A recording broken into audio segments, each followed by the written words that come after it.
ಪರಪ್ಪನಗ್ರಹಾರ ಜೈಲು ಸೇರಿರುವ ನಟ ದರ್ಶನ್ಗೆ ಶಾಕ್ ಮೇಲೆ ಶಾಕ್ ತಟ್ಟಿದೆ. ಇವತ್ತು ನಟನನ್ನ ನೋಡಲು ಕುಟುಂಬದವರೆಲ್ಲ ಆಗಮಿಸಿದ್ರು.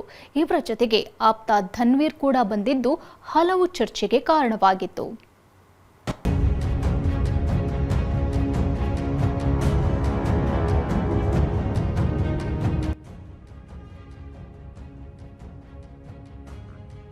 ದರ್ಶನ್ ಪತ್ನಿ ತಾಯಿ ಜೊತೆ ಜೈಲಿಗೆ ಬಂದ ಧನ್ವೀರ್.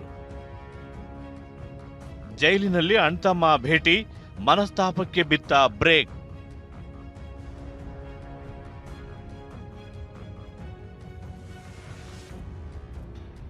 ರೇಣುಕಾಸ್ವಾಮಿ ಕೊಲೆ ಕೇಸ್ನಲ್ಲಿ ಜೈಲು ಸೇರಿರುವ ದರ್ಶನ್ಗೆ ಒಂದರ ಮೇಲೊಂದು ಶಾಕ್ ತಟ್ಟಿದೆ.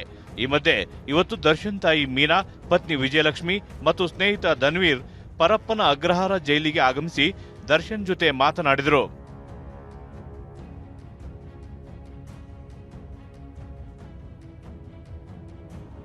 ಕೆಲ ದಿನಗಳಿಂದ ದರ್ಶನ್ ಬಂಟ, ಧನ್ವೀರ್ ಹಾಗೂ ದಚ್ಚು ಪತ್ನಿ ವಿಜಯಲಕ್ಷ್ಮಿ ನಡುವೆ ಮನಸ್ತಾಪ ಮೂಡಿರುವ ಸುದ್ದಿ ಹರಿದಾಡ್ತಿತ್ತು. ಆದರೆ ಇವತ್ತು ಜೈಲಿಗೆ ಎಲ್ಲರೂ ಒಟ್ಟಿಗೆ ಬಂದಿದ್ದು ಜೈಲಿನಲ್ಲಿ ದರ್ಶನ್ ಸಂಧಾನಕ್ಕೆ ಮುಂದಾದ್ರ ಅನ್ನೋ ಪ್ರಶ್ನೆ ಎದ್ದಿತ್ತು. ದರ್ಶನ್ ಭೇಟಿಯಾಗಿ ಒಬ್ಬನೇ ಹೊರಬಂದ ಧನ್ವೀರ್ ಯಾವುದೇ ಮನಸ್ತಾಪವಿಲ್ಲ, ಒಂದು ವೇಳೆ ಹಾಗಿದ್ದಿದ್ರೆ ಯಾಕೆ ಭೇಟಿ ಮಾಡ್ತಿದ್ದೆ ಅಂತ ಸ್ಪಷ್ಟನೆ ನೀಡಿದ್ದಾರೆ. ಸೋಷಿಯಲ್ ಮೀಡಿಯಾದಲ್ಲಿ ನಿಮಗೂ ಮತ್ತೆ ನಮಗೆ ಮನಸ್ತಾಪ ಇದೆ ಅಂತ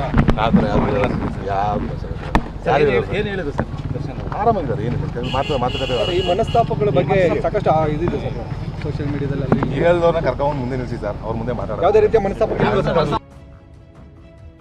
ಆಗಸ್ಟ್ 20ರಂದು ಪ್ರದೋಷ್ ಮಾಫಿ ತೀರ್ಪು. ಮತ್ತೊಂದು ಕಡೆ ಪ್ರಕರಣದ 14ನೇ ಆರೋಪಿ ದರ್ಶನ್ ಗೆಳೆಯ ಪ್ರದೋಷ್ ಮಾಫಿ ಸಾಕ್ಷಿಯಾಗಲು ಸಲ್ಲಿಸಿರುವ ಅರ್ಜಿಯ ವಿಚಾರಣೆ ಇವತ್ತು ನಡೆಯಿತು.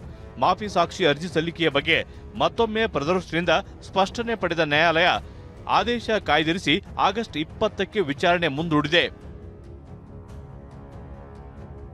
ಇನ್ನು ಕೇಸ್ನ A1 ಪವಿತ್ರ ಗೌಡಗೆ ಜೈಲಲ್ಲಿ ನೆಮ್ಮದಿ ಮಾಯವಾಗಿದೆ. ವಿಶೇಷ ಸವಲತ್ತು ಪಡೆಯುತ್ತಿದ್ದ ಆರೋಪದಡಿ ಪವಿತ್ರರನ್ನ 16ನೇ ಬ್ಯಾರಕ್ಗೆ ಶಿಫ್ಟ್ ಮಾಡಲಾಗಿದ್ದು ಅನಾರೋಗ್ಯಕ್ಕೆ ತುತ್ತಾಗಿದ್ದಾರೆ. ಜ್ವರ ಹಾಗೂ ಲೋ ಬಿಪಿ ಶುರುವಾಗಿದೆ. ಇವತ್ತು ಕೋರ್ಟ್ ವಿಚಾರಣೆಗೂ ಹಾಜರಾಗಿಲ್ಲ. ಈ ಬಗ್ಗೆ ವಿಚಾರಿಸಿದ ಜಡ್ಜ್ ಸುಜಾತ ಮಡಿವಾಳಪ್ಪ ಸಾಮ್ರಾಣಿ ಪವಿತ್ರಾಗೆ ಸೂಕ್ತ ಚಿಕಿತ್ಸೆ ನೀಡುವಂತೆ ಸೂಚಿಸಿದ್ದಾರೆ. ಈ ನಡುವೆ ಜೈಲಿನಲ್ಲಿ ಸಾಲು ಸಾಲು ಅಕ್ರಮ ಕೇಳಿಬಂದ ಬೆನ್ನಲ್ಲೇ ಮಹಿಳಾ ಆಯೋಗದ ಅಧ್ಯಕ್ಷೆ ನಾಗಲಕ್ಷ್ಮಿ ಚೌಧರಿ ಮಹಿಳಾ ಬ್ಯಾರಕ್ಗಳಿಗೆ ಭೇಟಿ ಕೊಟ್ಟು ಪರಿಶೀಲನೆ ನಡೆಸಿದ್ದಾರೆ. Bureau report, TV9.